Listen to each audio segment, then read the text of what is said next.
Assalamualaikum warahmatullahi wabarakatuh. Alhamdulillahirabbil alamin wa bihi nasta'inu ala umuri dunya waddin. Wassalatu wassalamu ala asrofil anbiya'i wa mursalin wa ala alihi wa sahbihi ajmain. Kita langsung saja kita lanjutkan pengajian kita pada hari ini yang akan membahas tentang bermacam-macam najis. Sudah kita jelaskan bahwa najis itu adalah kotoran yang menghalangi sahnya sholat. Jadi kalau kita kena najis, maka sholat kita tidak sah. Jadi kalau kita kena najis atau kain kena najis, wajib disucikan. Yang termasuk najis adalah seperti misalnya tinja atau urin, sekalipun keluar dari burung atau ikan atau bilalang. Itu semuanya dihukum najis. Baik darahnya binatang yang darah mengalir ataupun binatang yang darah tidak mengalir. Di sini dikecualian jika ada biji-bijian yang dimuntahkan oleh binatang atau dikeluarkan oleh binatang dari duburnya, yang mana biji-bijian itu keras, kalau ditanam bisa tumbuh, maka biji-bijian tadi dihukum benda yang terkena najis dan bisa disucikan. Jadi kalau biji-bijian yang diberakkan binatang, yang mana bijian tadi keras, kalau ditanam bisa tumbuh, maka biji-bijian itu dihukum benda yang terkena najis yang bisa disucikan. Nah, mungkin ini alasan orang untuk membuat luwak kopi. Luwak kopi tadi biji-bijian kopi yang dimakan oleh binatang musang. Kemudian setelah biji kopi tadi diberakkan oleh binatang dan bijian tadi dibersihkan, disucikan, lalu dijadikan kopi. Itulah yang disebut dengan luwak kopi. Jadi mungkin ini dasarnya kalau luwak kopi tadi dihukum halal, karena bijian yang ditelan oleh binatang dan dikeluarkan lagi itu dihukum benda yang terkena najis, bisa disucikan.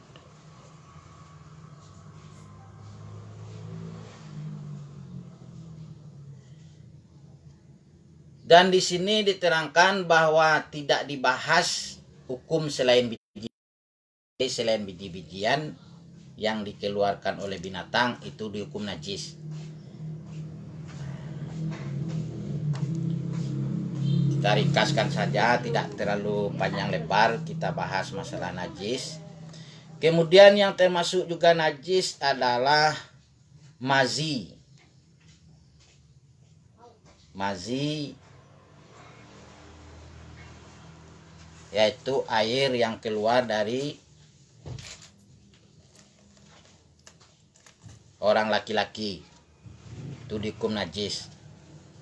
Demikian juga wadi itu dihukum juga najis, yaitu air yang keluar dari seseorang karena yang mengikuti atau beriringan dengan kencing atau karena mengangkat beban berat.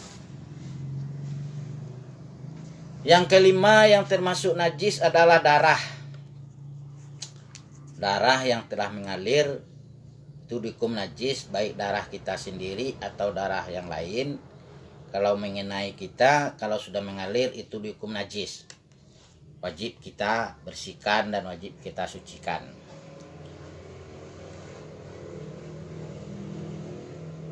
Dikecualikan di sini hati dan limpa. Jadi hati dan limpa tadi sebenarnya adalah darah, tetapi dikecualikan kalau hati dan limpa dihukum suci atau tidak najis. Yang keenam yang termasuk najis adalah nanah. Nanah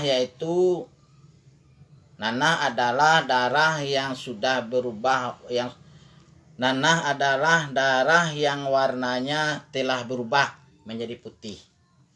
Jadi sebenarnya nanah itu adalah darah yang sudah berubah warna menjadi putih. Itu juga dihukum najis. Yang ketujuh yang dihukum juga najis adalah air luka. Luka yang berair itu dihukum najis. Kalau kita punya luka, ada airnya, kita mau sholat, wajib dibersihkan air tadi. Atau air bisul. Ada air bisul, kita punya bisul, ada airnya, itu dihukum juga najis. Dan air korengan. Air korengan di kulit yang berair itu dihukum najis. Yang juga yang termasuk najis adalah muntah. Muntah yang keluar, sekalipun muntah itu belum berubah seperti aslinya. Kalau kita makan nasi, muntah, keluarnya masih seperti nasi, tapi walaupun belum berubah, walaupun tidak berubah, masih dihukum najis. Yang kesembilan yang termasuk najis adalah empedu, air susu binatang yang haram. Air susu binatang yang haram dimakan dagingnya selain manusia. Maka yang dikeluarkan untuk dikunyah, makanan yang dikeluarkan untuk dikunyah kembali oleh binatang yang memang biak, seperti halnya onta. Yang termasuk juga najis adalah empedu, air susu binatang yang haram dimakan selain manusia. Jadi kalau ada binatang yang haram dimakan dagingnya, kemudian air susunya mengenai kita, itu dihukum najis.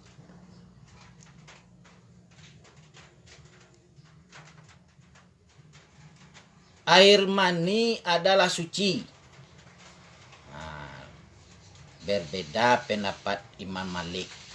Jadi menurut pendapat Imam Malik, berbeda pendapat di situ. Kalau menurut pendapat dalam kitab ini yang bermazhaban Imam Syafi'i, bahwa air mani itu tidak najis. Air mani dihukum suci.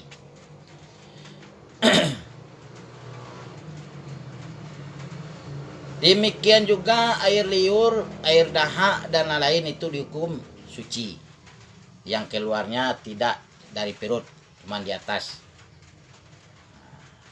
Yang ke-10 yang termasuk najis adalah air yang keluar dari kemaluan perempuan, juga dihukum najis.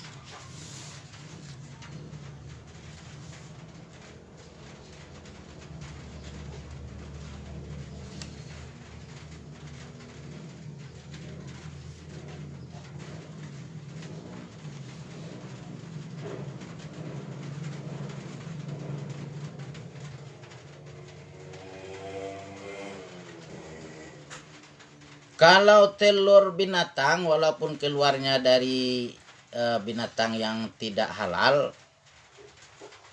walaupun binatang itu tidak halal dagingnya dimakan, tapi telur binatang ini menurut pendapat yang sah adalah halal dimakan.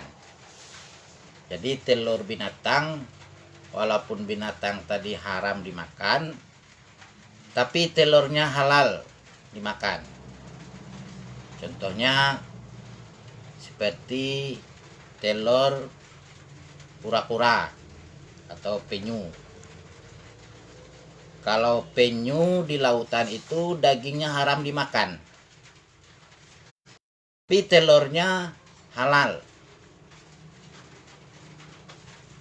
Menurut pendapat lain menyebutkan bahwa telur binatang yang ada sari kuningnya itu semua binatangnya haram dimakan, tapi telurnya yang ada sari kuning yang bukan langsung anak di dalam telur itu halal.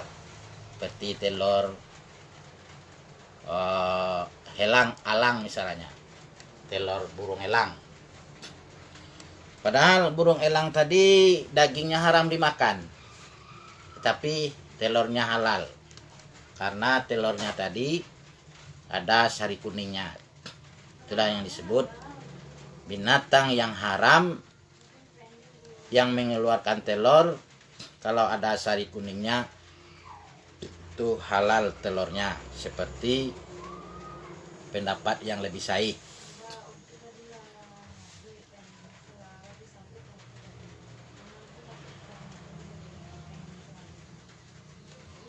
Telur bangkai jika sudah mengeras dihukum suci, kalau masih lunak dihukum najis. Jadi kalau ada ayam mati ini dihukum bangkai, matinya tanpa disembelih itu dihukum bangkai. Jadi ayam yang mati tanpa disembelih itu hukumnya haram dimakan. Ras seperti telur biasa. Tapi kalau masih lunak telur tadi, maka dihukum telur itu najis.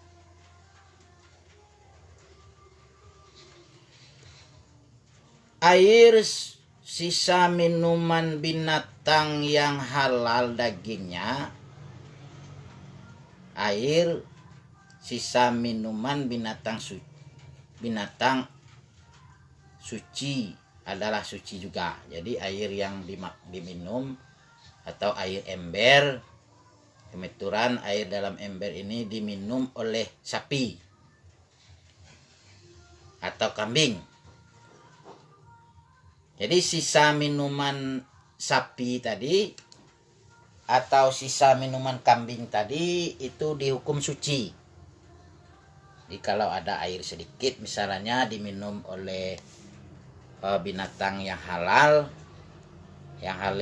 dagingnya dimakan, itu dihukum suci.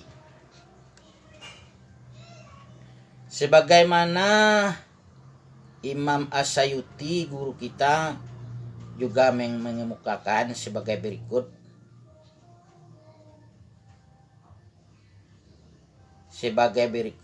Sebagai mengikut pendapat mutaakhirin, sesungguhnya najis yang diampuni adanya ialah, jadi najis yang diampuni dia najis tapi bisa dimaafkan. Ialah najis sedikit menurut nilai umum. Jadi najis yang dihukum ma'fu anhu itu yang bisa dimaafkan itu adalah najis yang sedikit.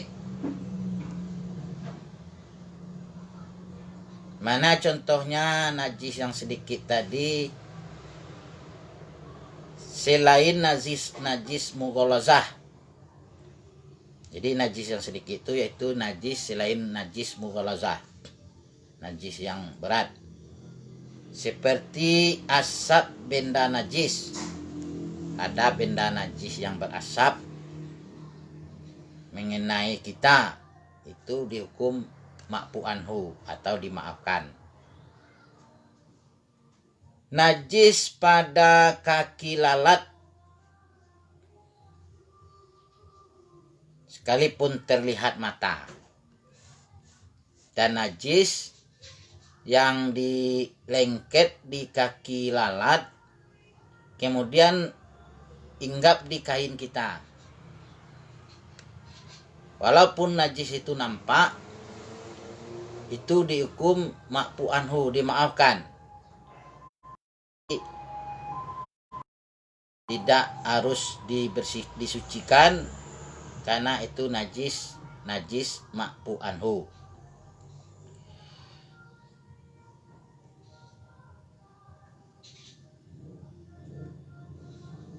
Dan juga yang termasuk najis yang dimaafkan, najis yang bisa dimaafkan seandainya kita kena oleh najis seperti itu, tidak usah kita sucikan atau dimaafkan,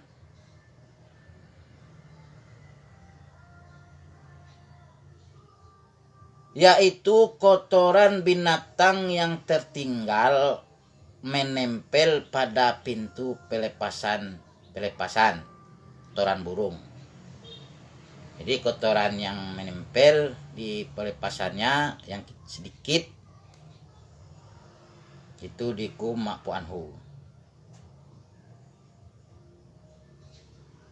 Dan juga yang termasuk najis ma'fu anhu yang dimaafkan, kotoran atau binatang kecil yang hidup di sela-sela daun nyur teranyam untuk atap rumah. Misalnya daun-daun kelapa atau daun-daun sagu yang dianyam untuk membuat atap rumah. Kemudian ada binatang yang hidup di situ, binatang-binatang kecil.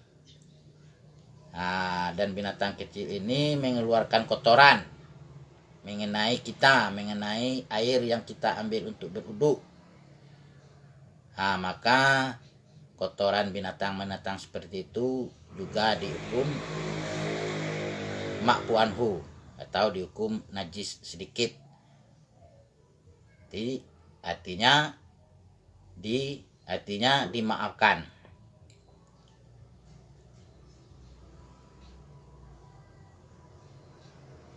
Kenapa dimaafkan? Karena dirasa sangat sulit menyelamatkan air dari terkena kotoran-kotoran itu. Jadi binatang-binatang seperti itu sangat sulit kita menghindari air kita dari kotoran-kotoran binatang seperti itu. Segolongan ulama berpendapat termasuk najis yang diampuni adanya, yaitu najis yang terbawa oleh tikus dari kolam mandi. Juga termasuk najis ma'fu anhu, yaitu najis yang lengket dari tikus kemudian lewat di air mandi, di air.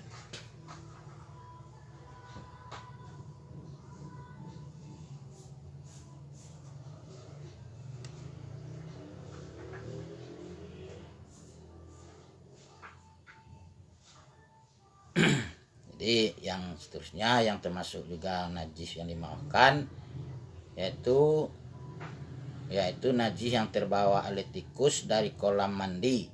Bila najis itu ternyata meratai kolam, jadi masuk ke dalam kolam, yang mana kolam itu kita pakai untuk berwudu atau untuk bersuci, yang mana tikus itu kakinya atau badannya sudah kena najis, kemudian tikus itu masuk ke dalam kolam atau bak air, maka bak air itu dihukum suci dan najisnya itu dihukum najis yang dimaafkan.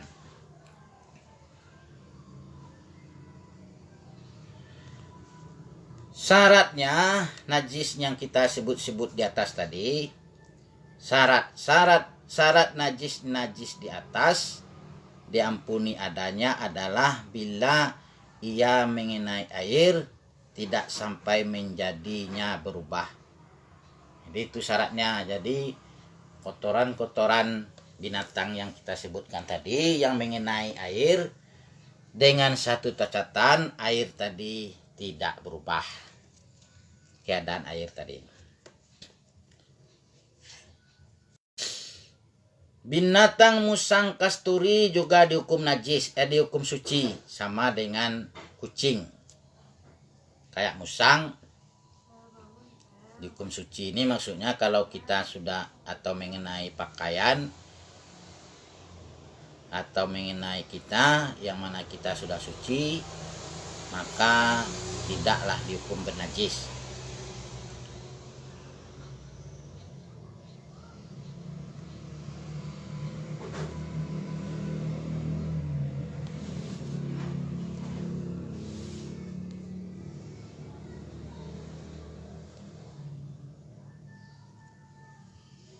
Al-Muhib atau Bari menukil sebagai pegangan dari Ibnu Sobrah bahwa makanan yang dikeluarkan untuk dikunyah kedua kali oleh onta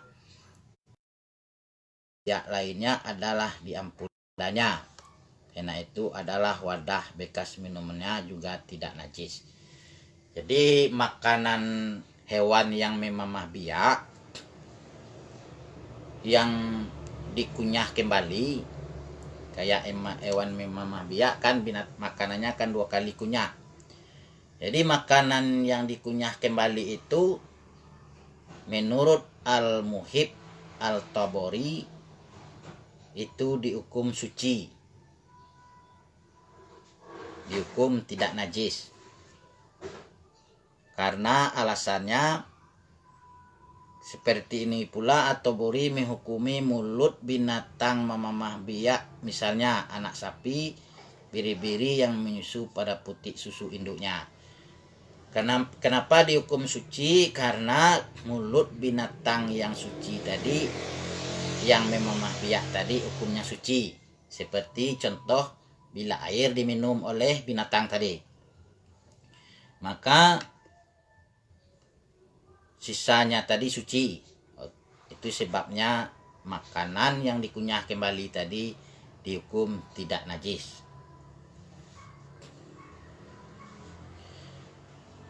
Yang juga termasuk benda najis adalah bangkai. Bangkai sekalipun sejenis bangkai lalat yang tidak berdarah beredar. Pendapat Al-Kafah yang mengikutinya tentang kesucian bangkai sejenis lalat dengan alasan tidak terdapat darah yang busuk, sebagaimana Malik dan Abu Hunaifah. Jadi yang termasuk najis adalah bangkai. Tetapi tentang bangkai yang darahnya tidak mengalir,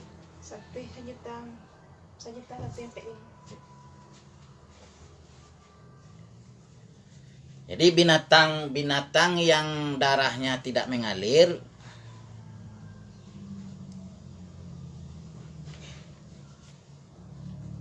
menurut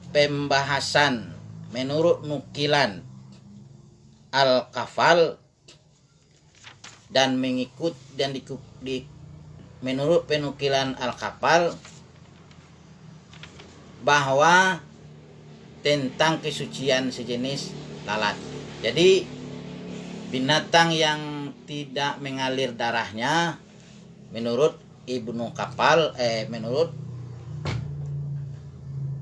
menurut Al-Kafal bahwa binatang tadi kayak lalat, bilalang itu dihukum suci walaupun dia sudah mati. Itu menurut beliau. Karena itu bangkai adalah najis sekalipun tidak berdarah beredar. Tetapi menurut pendapat Imam Abu Hanifah, walaupun binatang tadi tidak darahnya mengalir, tetap saja najis, kata beliau.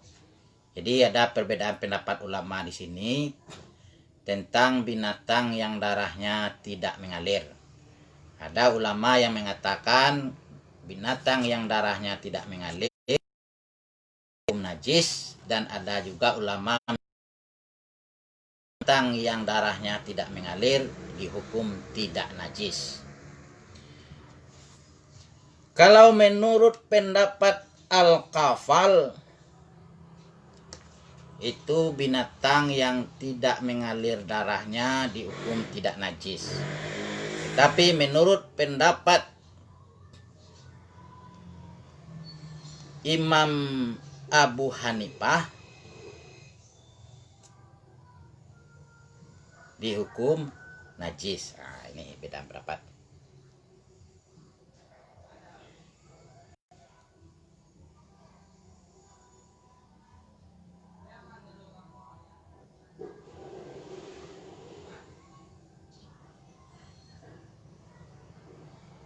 Oh, terbalik ya. Jadi menurut pendapat yang pertama, menurut pendapat yang pertama, binatang yang tidak mengalir darahnya yang termasuk najis adalah bangkai, walaupun bangkai binatang yang tidak mengalir darahnya. Itu menurut pendapat yang pertama. Jadi walaupun binatang tadi tidak mengalir darahnya seperti lalat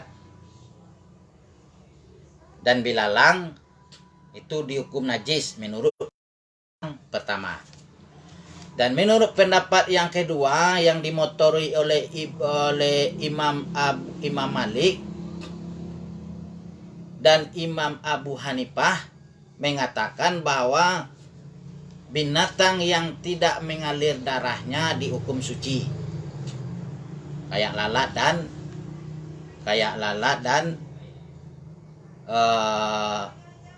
dan belalang.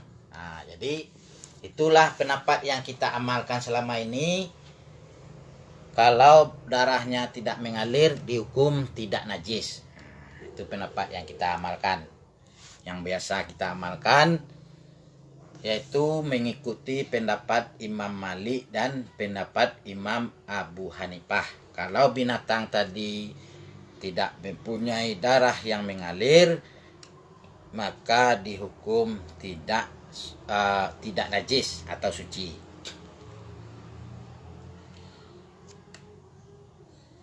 Imam Al-Hafiz Ibnu Hajar. Nah, ini bagaimana juga pendapat Imam Ibnu Hajar. Kalau tadi menurut pendapat Imam Malik dan Imam Abu Hanifah. Imam Al-Hafiz Ibnu Hajar mengeluarkan fatwa. Salatnya orang yang membawa bangkai lalat adalah tetap sah. Nah, jadi Imam Al-Hafiz Ibnu Hajar juga pendapatnya sama dengan pendapat Imam Malik dan Imam Abu Hanifah. Bahwa pendapat beliau adalah bahwa salatnya orang yang membawa bangkai lalat adalah tetap sah. Jadi sama pendapat beliau, Syekh Ibnu Hajar, Al-Hafiz Ibnu Hajar dengan Imam Malik bin Anas dan Imam Abu.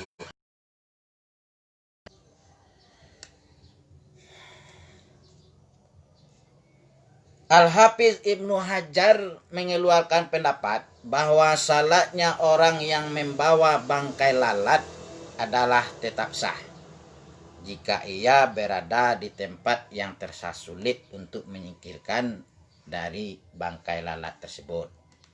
Jadi menurut pendapat Ibnu Hajar, orang yang sholat yang membawa atau terkena binatang atau bangkai lalat itu sah kalau susah untuk disingkirkan karena banyaknya bangkai-bangkai lalat tadi.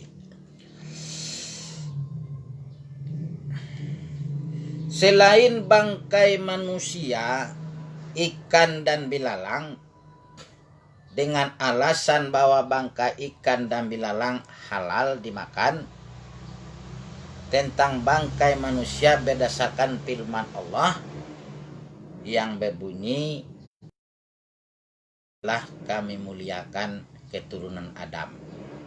Laqad karamna bani Adam." Jadi itu alasannya kalau bangkai manusia tetap dihukum suci dan bangkai belalang dan bangkai ikan dihukum suci. Alasan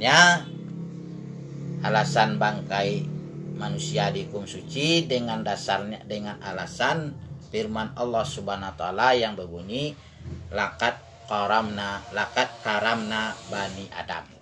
Sungguh telah kami muliakan anak-anak cucu Nabi Adam. Jadi karena Allah telah memuliakan anak cucu Nabi Adam, walaupun dia telah mati, bangkai manusia yang telah mati dihukumlah sebagai suci, tidak dihukum najis karena manusia itu adalah makhluk yang dimuliakan oleh Allah Subhanahu wa Ta'ala dengan dalil laqad karamna bani Adam.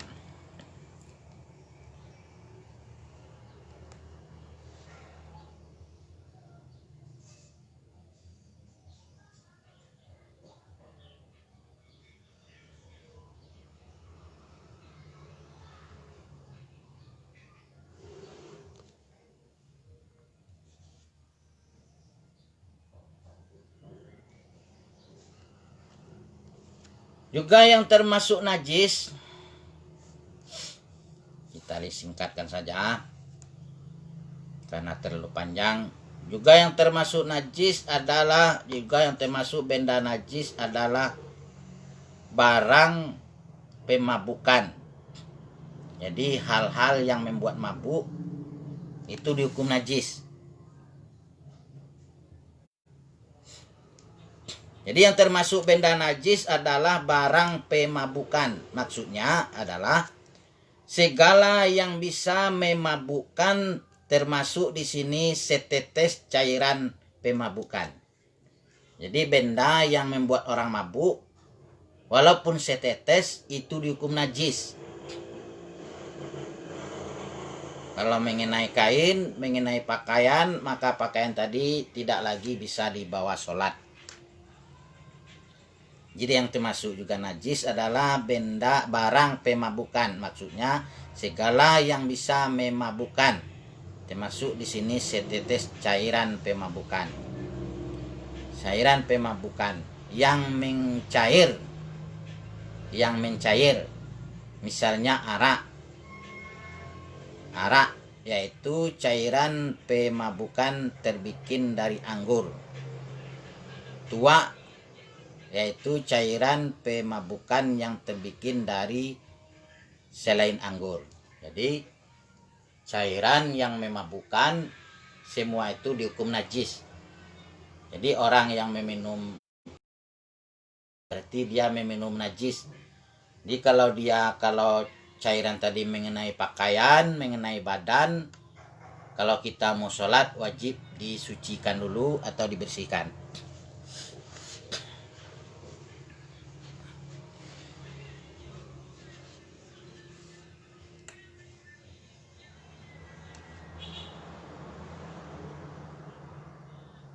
Jadi yang dimaksud di sini, yang mencair di sini misalnya arak, yaitu cairan pemabukan terbikin dari anggur. Tuak yaitu cairan pemabukan yang terbikin dari selain anggur. Jadi kalau tuak ini biasanya dibikin dari air nira kelapa.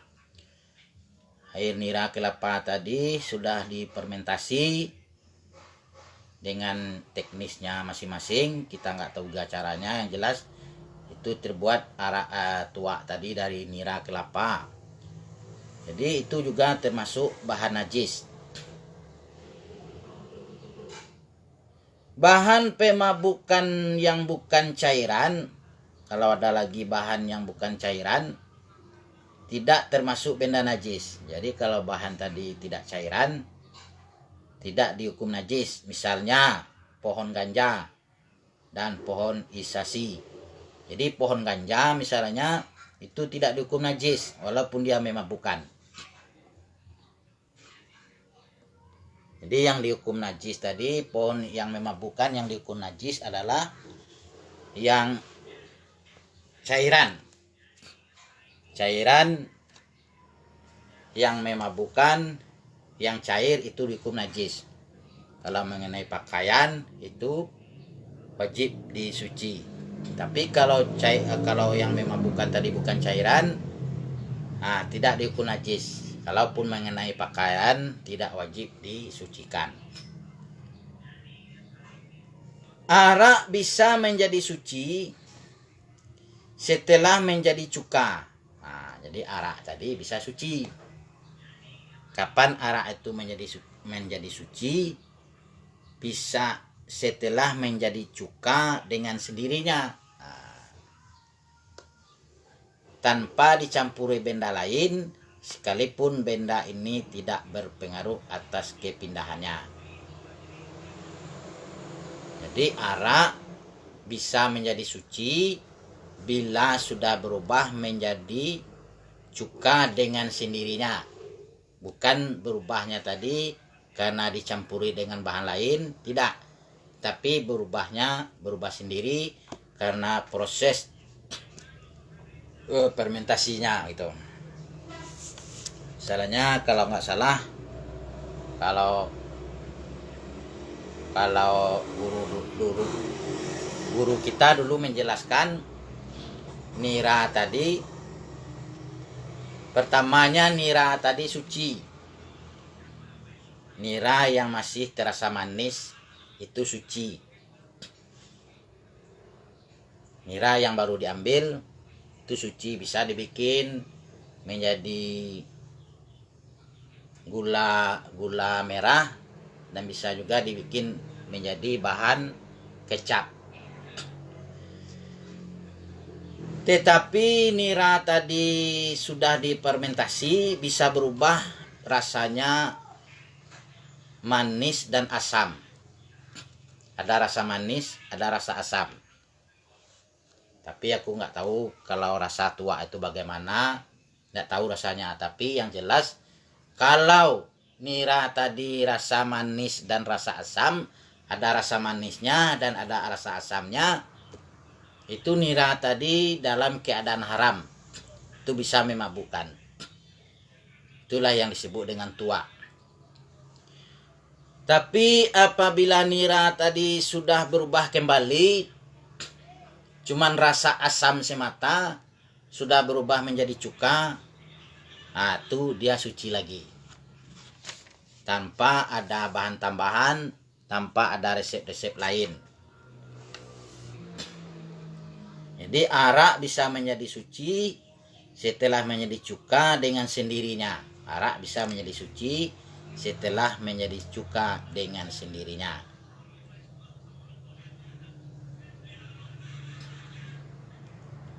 Kayak mana prosesnya? Nah, ini kita bacakan sedikit. Arak bisa menjadi suci setelah menjadi cuka dengan sendirinya tanpa dicampuri benda lain, sekalipun benda ini tidak berpengaruh atas kepindahannya. Misalnya kerikil wadahnya menjadi suci pula. Di tempat-tempatnya arak tadi, apabila sudah berubah, dia akan ikut juga suci. Sekalipun telah meresap arak, mendidih, membuyih, naik ke atas, lalu surut kembali. Walaupun arak tadi mendidih, sekalipun telah meresap arak, mendidih, membuyih, mendidih, membuyih, naik ke atas, lalu surut kembali. Jadi arak tadi mendidih, panas, kemudian berbuyih, kemudian surut kembali. Itu baru suci. Pembuyihan arak itu bukan karena mendidih tanpa misalnya, bukan karena mendidih, tetapi misalnya karena dikocok manusia, karena digoyang-goyang, maka tidak dihukum suci sekalipun dituangkan arak lain pada bagiannya. Jadi kalaupun arak tadi mendidihnya, berbuyihnya tadi karena dikerjakan atau digoyang-goyang, itu tidak suci.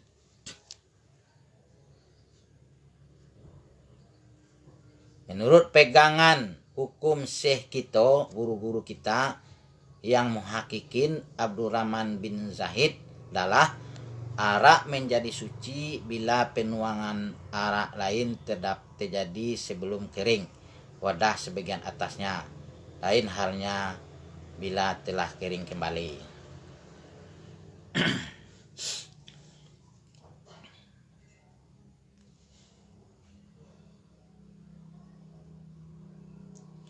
Ini tanda-tanda arak yang telah berubah menjadi cuka. Apa tandanya arak itu sudah berubah menjadi cuka? Yaitu rasanya asam sekali. Yaitu rasanya asam. Jadi arak tadi rasanya asam. Sekalipun belum benar-benar asam dan masih membuyih. Jadi kalau arak tadi sudah berubah asam, tidak lagi manis-manis asam, sudah asam aja yang terasa, walaupun masih berbuyih, nah itu sudah dihukum sebagai cuka. Itu sudah dihukum suci. Juga yang termasuk najis adalah kulit binatang yang menjadi suci. Kulit bangkai yang najis menjadi suci. Nah, jadi ada kulit binatang yang najis bisa menjadi suci. Padahal binatang itu najis, tapi kulitnya bisa cuci. Nah, yaitu dengan disamak sampai bersih. Nah, kayak mana caranya supaya kulit binatang itu bisa bersih, bisa menjadi suci, yaitu dengan disamak sampai bersih. Nah, disamak ini kayak mana maksudnya? Disamak sampai bersih. Sekira tidak akan busuk dan hancur sesudah itu bila direndam dengan air. Jadi kalau kipayat cara menyamaknya kulit binatang, yang binatang tadi najis, bisa kulit tadi menjadi suci kayak ular. Dengan membersihkan kulit itu sampai bersih. Kalau cerita orang tuh pakai asam, jeruk nipis, kita bersihkan sampai bersih, kemudian dijemur. Nah, itu kulitnya tadi sudah suci hukumnya. Sudah bisa dipakai, seandainya dijadikan ikat pinggang, dijadikan dompet. Nah, itu bisa dipakai untuk sholat. Ke-13 yang masuk najis, anjing, babi. Anjing dan babi itu termasuk najis. Keturunan masing-masing dalam tunggal jenis atau berkawin dengan binatang lain. Kayak mana ceritanya? Jadi kalau anjing dan babi juga termasuk najis, baik keturunannya melalui masing-masing atau keturunannya dengan binatang lain. Kayak mana ceritanya? Ada seekor babi kawin dengan kambing. Dan lahirlah anak kambing. Jelas nyata kalau babi kawin dengan kambing. Maka anak yang lahir dari kambing tadi hukumnya najis. Nah, itu maksudnya. Itu yang dimaksud dengan masing-masing dalam tunggal, keturunan masing-masing dalam tunggal, atau berkawin dengan binatang lain. Itu maksudnya. Jadi kalau atau anjing kawin dengan kambing dan melahirkan anak, maka anak yang keluar dari kambing adalah najis. Itu yang maksudnya.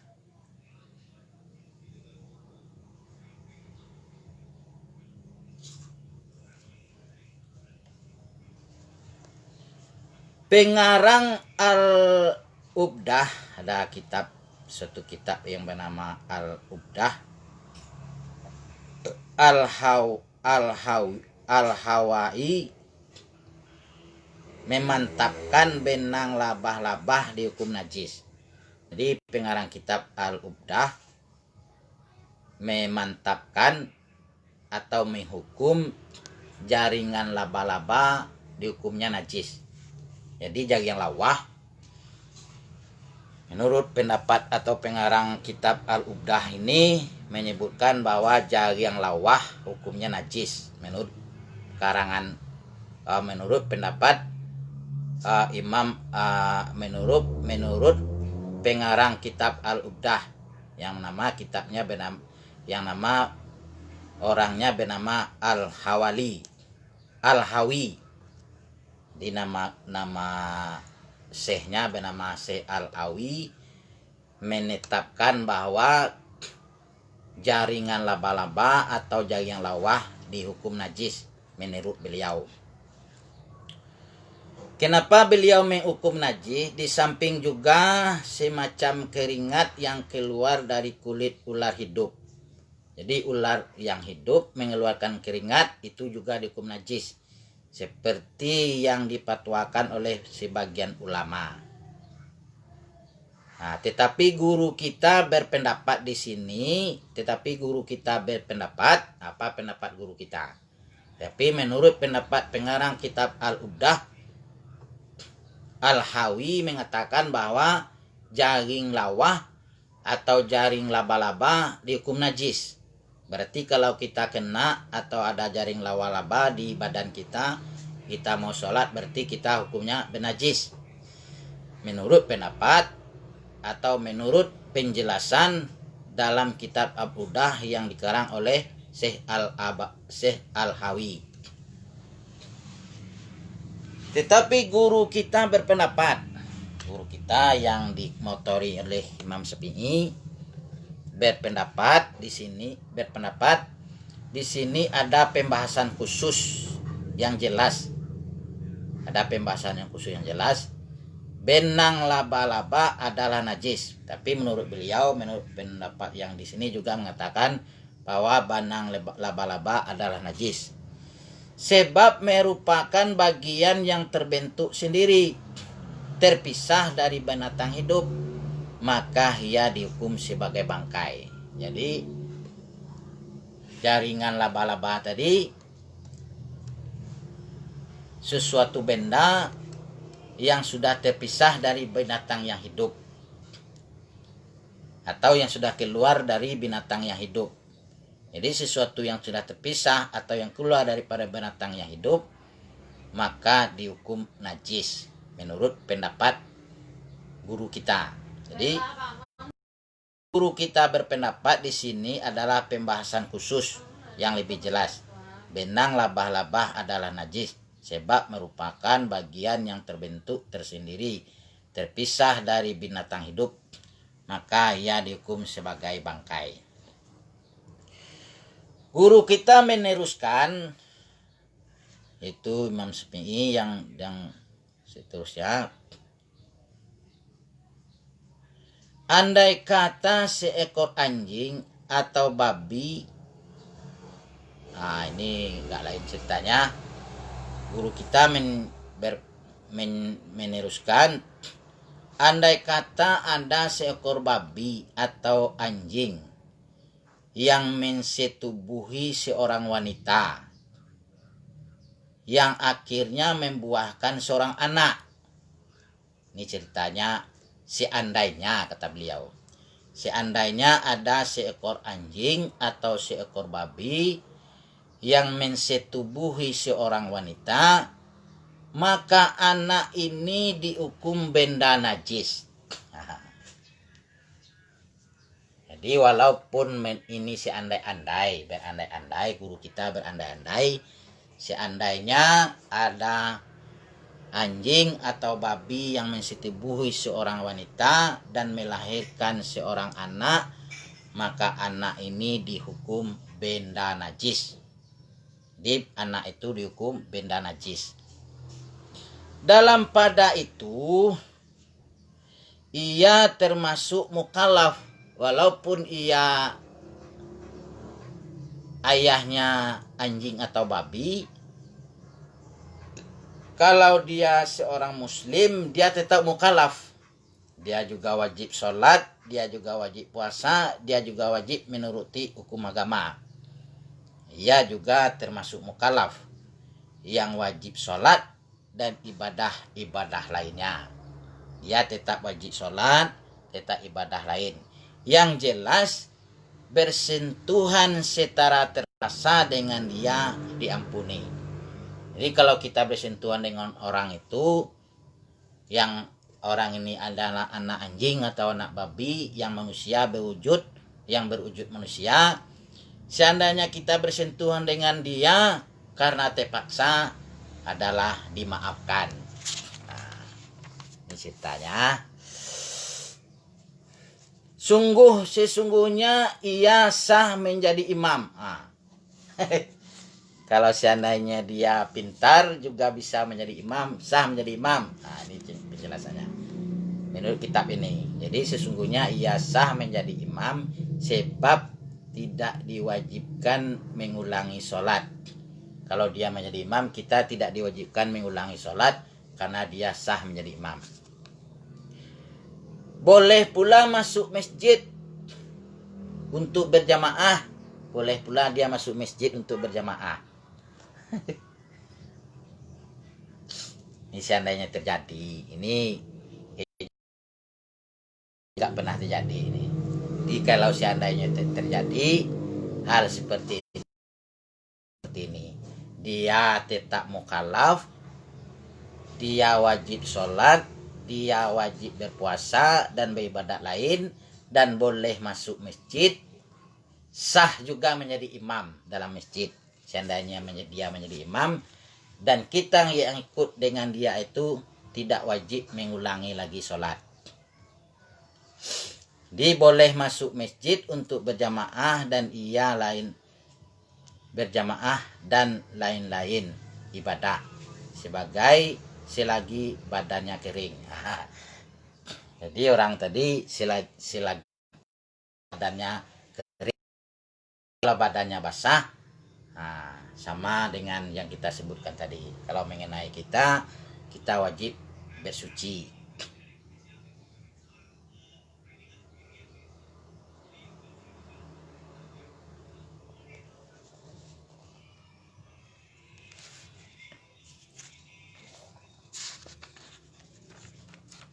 Jadi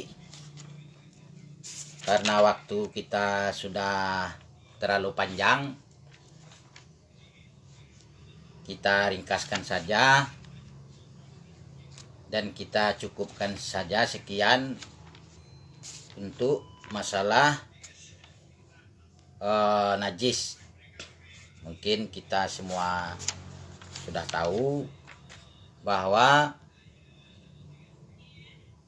najis itu sudah kita maklumi. Kemudian kita ringkaskan saja sedikit. Kalau mencuci barang yang terkena najis dengan membasuhnya sampai hilang sifatnya, yaitu baunya, rasanya, warnanya, itu saja. Jadi mudah-mudahan besok kita sambung pengajian kita, yaitu kitab Fathul juzuk 1. Kalau ada yang mau bertanya, dipersilakan melalui komentar, insyaallah akan kita jawab. Wabillahi taufiq hidayah. Wassalamualaikum warahmatullahi wabarakatuh.